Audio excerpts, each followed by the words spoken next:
आज म तपाईहरुसँग सबैजनाको फेभरेट चिकन ललिपपको रेसिपी शेयर गर्न गइरहेको छु। मलाई आशा छ तपाईहरुलाई यो रेसिपी पनि एकदमै मन पर्छ होला भनेर। रेसिपी मन परे यो भिडियोलाई लाइक पनि गरिदिनुस् है।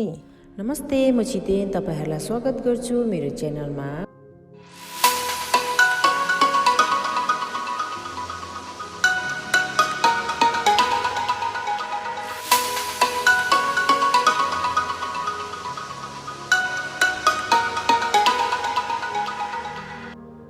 र मैले यहाँनिर ललिपप बनाउनको लागि चाहिँ चिकन विंग्स लिएको छु। कारण चिकन विंग्स चाहिँ एकदमै जुसी हुन्छ, त्यही भएर। नभए तपाईहरुले ड्रम स्टिक पनि लिन सक्नुहुनेछ, त्यो पनि त्यतिकै जुसी हुन्छ। र यो चिकन विंग्सलाई चाहिँ म दुई भागमा बाँड्दै छु। र यो जुन चाहिँ हामीले टुप्पोपट्टिको देख्दै छौं, यो टुप्पोपट्टिको विंग्सलाई चाहिँ हामी युज गर्दैनौं।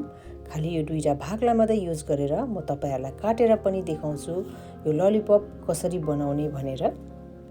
यो चिकन विंग्सलाई अलिकति तन्काएर तपाईहरुले यसरी छाम्नु भयो भने यहाँ तपाईहरुले हड्डी भेट्नु सक्नुहुनेछ र यो हड्डीको बीचमा चाहिँ तपाईहरुले काट्नु पर्छ।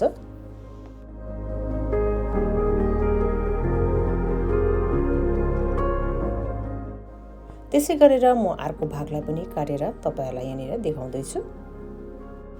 ल हेर्नुस् त, यो पनि पर्फेक्टली काटिएको छ। अब यो टुप्पोको भागलाई युज नगरिकन यो दुई भागलाई मात्रै युज गर्ने ललिपपको लागि। र तपाईहरुलाई म यो ललिपपको मासु कसरी निकाल्छ यो पनि म तपाईहरुलाई देखाउँदै छु। अब यो वरिपरि एउटा लाग्ने छुरीले हल्का काट्ने र अब भिडियोमा राम्रो हेरेर इन्स्ट्रक्सन फलो गर्नुहोस् है त।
अब तपाईहरुलाई म यो बीचको भागको विंग्सको पनि कसरी ललिपप बनाउने तपाईहरुलाई म देखाइरहेको छु। यसमा चाहिँ दुईटा हड्डी हुन्छ, एउटा ठुलो हुन्छ, एउटा सानो हुन्छ। र अघि काटेको जस्तै गरेर तर यसबाट चाहिँ हामीले यो सानो हड्डीलाई चाहिँ निकालेर फ्याक्न पर्छ।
ल हेर्नुस् त, मैले यहाँनिर दुईटा ललिपप बनाएर तपाईहरुलाई देखाएँ। अब सबै चिकन विंग्सको यसरी नै सबै ललिपप बनाएर रेडी गर्नुपर्छ पहिला। मैले चाहिँ यहाँ सबै ललिपपहरु बनाएर बोलमा राखेको छु। अब यसलाई म्यारिनेट गर्नको लागि 1 टेबलस्पुन अदुवा लसुनको पेस्ट, मरिचको धुलो 1 टेबलस्पुन, 1 टेबलस्पुन होममेड चिली पेस्ट एड गर्दैछु। यसको रेसिपीको लिंक तपाईहरुलाई म डिस्क्रिप्सन बक्समा राखिदिन्छु। नभए तपाईहरुले चिली पाउडर पनि एड गर्न सक्नुहुनेछ। स्वाद अनुसार नुन राख्ने, लाइट सोया सस 1 टेबलस्पुन, 1 टेबलस्पुन निम्बुको रस। अब यी सबै सामग्रीहरूलाई सफा हातले अथवा ग्लोभ्स लगाएर मिक्स गर्ने। कभर गरेर 30 मिनट राख्ने।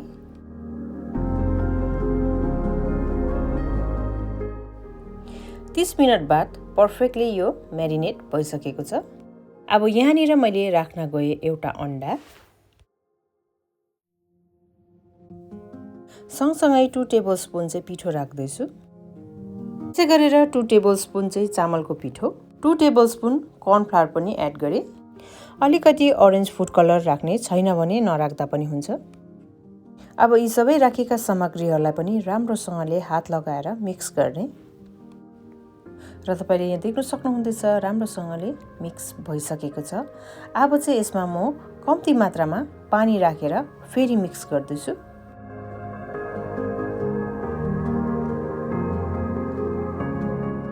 पानी धेरै राख्न पर्दैन, कम्ती पानीले भइहाल्छ।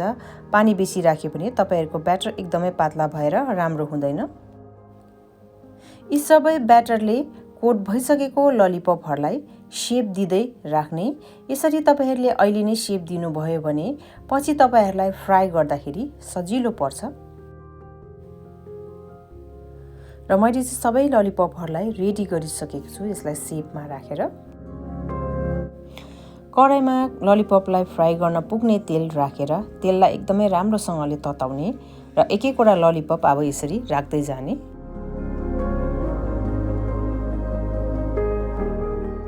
कराई ठुलो थियो र मैले यहाँनिर सबै ललिपपहरू फ्राई गर्नको लागि राखेँ। ललिपपहरू तेलमा राखिसकेपछि मिडियम टु हाई हिट गरेर अब यसलाई नचलाइकिन त्यतिकै छोड्ने। 2 मिनट बाद ललिपपलाई यसरी चलाइदिनुहोस्। यो ललिपप एउटा पनि तपाईहरुको बिग्रिँदैन अनि मुनि टाल्लिएको पनि हुँदैन। यो ललिपप फ्राई गर्नु तपाईहरुलाई 8 देखि 10 मिनेटसम्म पनि लाग्न सक्छ। जबसम्म यो गोल्डन ब्राउन अनि क्रिस्पी हुँदैन तबसम्म फ्राई गर्ने। र यो चाहिँ पर्फेक्टली फ्राई भइसकेको छ। मैले चाहिँ 8 मिनट फ्राई गरे र अब चाहिँ म यसलाई निकाल्दै छु।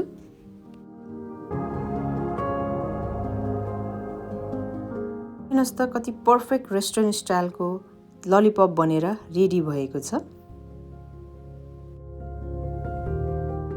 तातो तातो सर्भ गर्नको लागि रेडी छ। यतिकै पनि तपाईले सर्भ गर्न सक्नुहुनेछ अथवा मैले जस्तै यहाँनिर फोइल पेपर लाएर डेकोरेट गर्न पनि सक्नुहुनेछ। कस्तो लाग्यो आजको मेरो यो रेसिपी कमेन्ट गर्नु चाहिँ नबिर्सिदिनुहोस्। अनि यदि रेसिपी मन परे तपाईहरुको साथी फ्यामिलीहरुसँग शेयर पनि गरिदिनुहोस् अनि यो भिडियोलाई लाइक पनि गरिदिनुहोस्।